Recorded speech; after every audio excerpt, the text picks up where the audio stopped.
جج کو بڑا اسٹرانگ ہونا چاہیے، وہ کچھ پرواہ نہ کرے۔ بہت سے لوگ یہ کہتے ہیں کہ عدالتیں اگر اپنا کام ٹھیک کریں تو مارشل لا کی نوبت ہی نہ آئے، لیکن آپ یہ بھول جاتے ہیں یہ جو انصاف کرنا ہے یہ عدالت کا اکیلے کا کام نہیں ہے، پروگیٹو اسٹیک ہولڈرز اور بھی ہیں۔ زیادہ جو کنٹریبیوشن ہے وہ وکلاء صاحبان کی ہوتی ہے۔ سپریم کورٹ کی اسٹرینتھ پوری نہیں، ہائی کورٹ کی اسٹرینتھ پوری نہیں، وہاں کئی بے شمار ججز جو ہیں اپوائنٹ ہونے والے ہیں۔ آج کل ایک بار پھر فوجی عدالتوں کے بارے میں بحث ہو رہی ہے، فوجی عدالتیں بنائی جائیں نہ بنائی جائیں، مخالفت بھی بہت زیادہ ہو رہی ہے۔ جیسے ہی پاکستان میں مارشل لا لگتا تھا، سب سے پہلے فوجی ڈکٹیٹر اپنی عدالتیں بنا لیتے تھے، ملٹری عدالتیں، لیکن واحد پرویز مشرف کا دور ہے تو انہوں نے ارشاد حسن خان صاحب کو چیف جسٹس مقرر کیا، تو بڑا آسان تھا فوجی عدالتیں بن جانا، لیکن چیف جسٹس صاحب نے، ارشاد حسن خان صاحب نے اس دور میں فوجی عدالتیں نہیں بننے دی۔ یہ ذرا کچھ ہمیں۔ یہ درست ہے، اور ان کا یہ خیال تھا کہ فوجی عدالتوں کے بغیر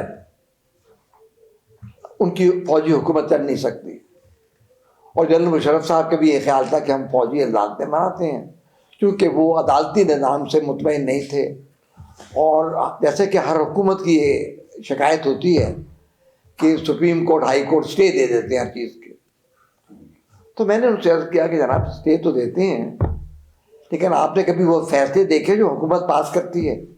اگر حکومت قانون اور آئین کے مطابق فیصلہ نہیں کرے گی تو پھر ہائی کورٹ تو مجبور ہے، سپریم کورٹ مجبور ہے کہ اسٹے آرڈر دینے کے لیے۔ انہوں نے مجھے کہا کہ دیکھیں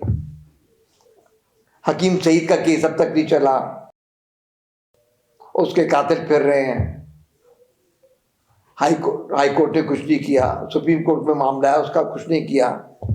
یہ ٹیررسٹ کیسز ہیں یہ نہیں چل رہے، دوسرا نہیں چل رہے۔ میں اس سے پہلے ہی حکم کر چکا تھا اتفاق سے کہ حکیم سعید کا کیس میرے پاس لگائیں، اور میں نے حکم دے دیا تھا کہ صبح یہ لگنا چاہیے، لیکن میں نے انہیں بتایا نہیں، تو وہ کہنے کے کہ یہ آپ کو یہ عدالتیں بہت کر رہی ہیں اور کیسز ہمارے نہیں لگ رہے۔ میں نے کہا جنرل صاحب مجھے افسوس ہے کہ آپ اس سے وہ باتیں کر رہے ہیں جو صدر مملکت یا چیف ایگزیکٹو کے شایان شان نہیں ہیں۔ میں نے کہا کہ آپ نے چیف اٹارنی جنرل مقرر کیا ہے، اس کا کام ہے یہ کام کرنا۔ اگر مقدمے عدالت میں نہیں لگتے آپ کے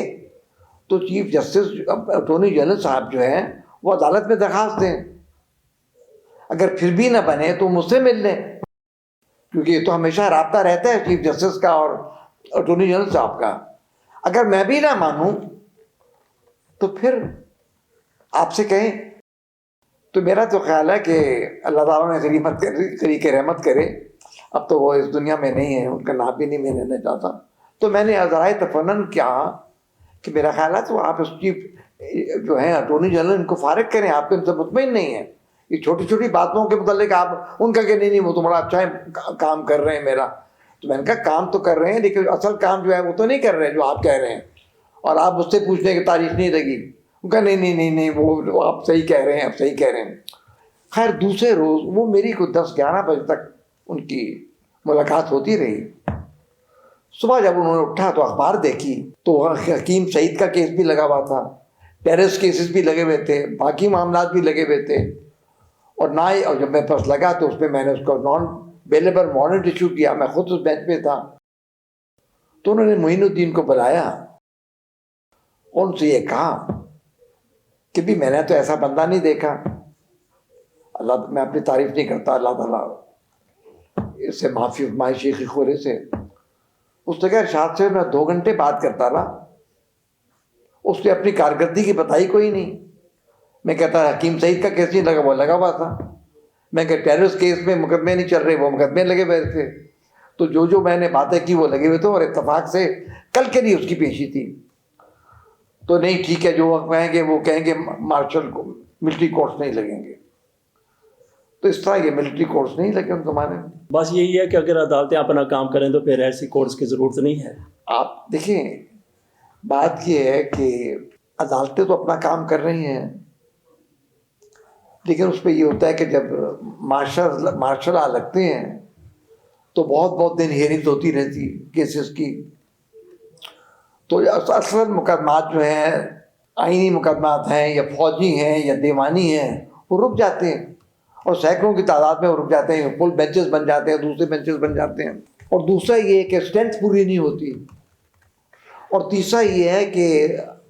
سپریم کورٹ نے بھی اور اپنے لا کمیشن نے بے شمار رپورٹیں چھاپی ہیں کہ یہ خامیاں ہیں ہمارے نظام میں، آپ اس کو درست کریں، ہماری ریکمنڈیشنز پہ عمل کریں۔ ان ریکمنڈیشنز پہ پوری طرح عمل نہیں ہوا۔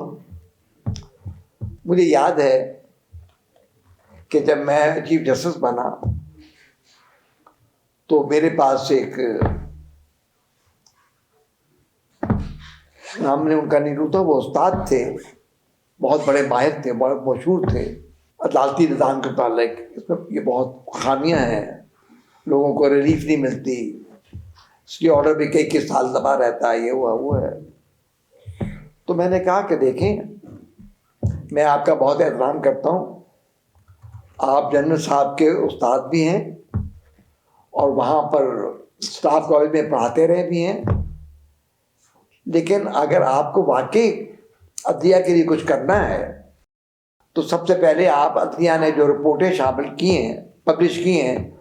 انہیں آپ غور سے مطالعہ کریں، ان پہ عمل کریں، اور پھر میرے پاس آئیں۔ اس کے بعد پھر میرے پاس نہیں آئے، اور اس طرح فوجی عدالتوں کا بھی قیام نہیں ہوا۔ جی دیکھیے، بات یہ ہے کہ آپ نے یہ کہا، اور بہت سے لوگ یہ کہتے ہیں کہ عدالتیں اگر اپنا کام ٹھیک کریں تو مارشل لا کی نوبت ہی نہ آئے، لیکن آپ یہ بھول جاتے ہیں یہ جو انصاف کرنا ہے یہ عدالت کا اکیلے کا کام نہیں ہے، پروگیٹو اسٹیک ہولڈرز اور بھی ہیں، اور اس پہ سب سے زیادہ جو کنٹریبیوشن ہے وہ وکلاء صاحبان کی ہوتی ہے۔ میں بھی بنیادی طور پہ وکیل ہوں، اور وکیلوں کے بغیر تو عدالت نہیں چل سکتی جب تک کتابت نہ کریں، اور قائد اعظم بھی وکیل تھے، اور میں پیشے کا بہت احترام کرتا ہوں، لیکن سارے پیشے جو ہیں وہ تنزلی کی طرف چلے گئے، لوگوں کو وہ آج چیز نہیں مل رہی جس کے وہ خواہش مند تھے۔ اس کی وجہ ایک یہ ہے، سب سے ایک تو پوری اسٹرینتھ نہیں رہی۔ دیکھیں نا، بات یہ ہے، ایک معمولی سی چیز آپ کو سمجھاتا ہوں میں۔ ایک بس ہے، بس کی سیٹنگ کیپیسٹی ہے 300، مسافر ہیں 1000، وہ 300 کے لے کے گئی، تب تک وہ اور پہل کرتے رہے۔ تو وہ مسافروں کی پریشانی کو دور کرنے کے لیے آپ بڑھائیں نا، بسیں اور لے کے دیں، تو آپ بس ایک ہی رہے۔ جی آج بھی سپریم کورٹ کی اسٹرینتھ پوری نہیں، ہائی کورٹ کی اسٹرینتھ پوری نہیں، وہاں کئی بے شمار ججز جو ہیں اپوائنٹ ہونے والے ہیں۔ لاہور ہائی کورٹ میں 15-20 ججز ہیں جن کی اپوائنٹمنٹ ہونی ہے۔ تو آپ مجھے بتائیے، وہ اپوائنٹمنٹ کرنا تو پیسے کس نے دینے ہیں؟ اپوائنٹمنٹ کرنا ہے، ریکمنڈیشن تو ہائی کورٹ نے سپریم کورٹ میں کرنی ہے۔ اب تو بڑا اچھا نظام بن گیا ہے، اور اس کو اور بہتر بنانے کی کوشش کر رہے ہیں قاضی فیض صاحب، اور وہ کہتے ہیں کہ ہر چیز جو آپ کریں کسی اصول کے ساتھ کریں، ہر ایک کا اپنا اپنا نظریہ، لیکن لوگوں نے اس کو بہت سراہا ہے۔ اور اب کافی عرصے سے پھڈا پڑا ہوا تھا کہ سندھ ہائی کورٹ میں چیف جسٹس کون بنے گا، ہاں جی، تو اس مسئلے کو بھی انہوں نے حل کر دیا۔ جو موجودہ سینئر موسٹ ججز ہیں، غالباً جسٹس عرفان جی صدیقی، انہوں نے قائم مقام بنا دیا، اور ایک اور جج ہیں جسٹس عرفان سادات ان کا نام، ہاں عرفان سادات، ہاں میرے دوست ہیں، لیکن اس پر ٹھیک ہے پریشانی میں بھول گیا۔ جی، عرفان سعادت، ہاں جی، سادات وہ چلے گئے سپریم کورٹ، سعادت جا رہے ہیں ان کو وہ کہیں گے سپریم کورٹ میں لے جائیں گے، وہاں عباسی صاحب کو لا رہے ہیں۔ جی تو وہ کہہ رہے ہیں اب وہ کسی اصول کے تحت کر رہے ہیں، کہ وہ ان کو کہہ رہے ہیں کہ وہ کیونکہ سینئر موسٹ ہیں سارے چیف جسٹس میں، اور یہ سپریم کورٹ میں ویکینسیز بڑی ہیں، جی، تو جسٹس قاضی فیض صاحب چاہتے ہیں کہ بھئی اس کو لگیں، اور یہ اچھی بات ہے، ہماری سپورٹ ہے، سب کی ان کی چیز پہ سپورٹ ہے۔ تو یہ نہیں ہے۔ اچھا، دوسری چیز یہ ہے کہ آخر میں بیشتر اس کے میں اپنے بات ختم کروں،